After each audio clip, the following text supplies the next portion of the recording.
I mean, if you'll indulge me for 30 seconds on a personal level, this is a little bit like having the tailor come out and say, yeah, actually, there are no new clothes.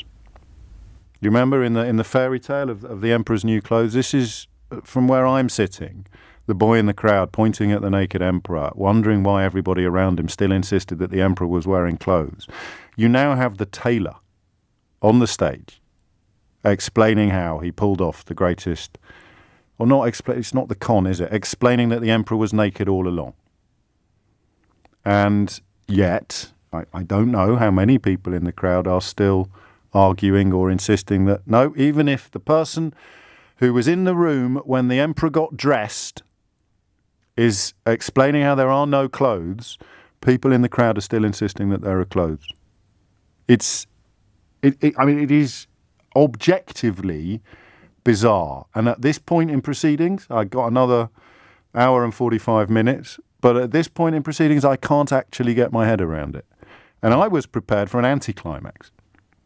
Fully prepared, even expecting an anticlimax. So, you know how I love my analogies.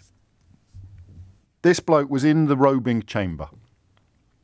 At every turn, he was, if like me, you're a fan of Hamilton, he was in the room where it happens. Every single minute of every single day at this absolutely crucial juncture in our country's history. And he is now saying, all of those people who said that the emperor was naked, they weren't just right, they were more right than even they could ever have imagined. It was an absolute skip fire. It's as if you've sat here for, I mean, if you bring Brexit into it, for 5 years. If you bring the Johnson leadership into it, then you just go back to December 2019. And you've sat here pointing it out, expressing and explaining, fearing and sharing the absolute catastrophe that's being visited upon our country by putting this man in Downing Street. And now the man that put him there is confirming all of your worst fears. And you still have a very real sense of it not mattering. I'm beginning to wonder whether it's actually our fault. The people who've been telling the truth about Boris Johnson have simply not done a good enough job. And now Dominic Cummings is telling the truth about Boris Johnson, and I suspect that he will... I don't know. He'll be subsumed in a sea of lethargy as well.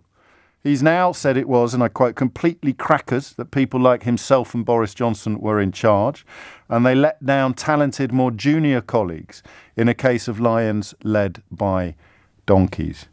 Unbelievable. And yet, all too believable.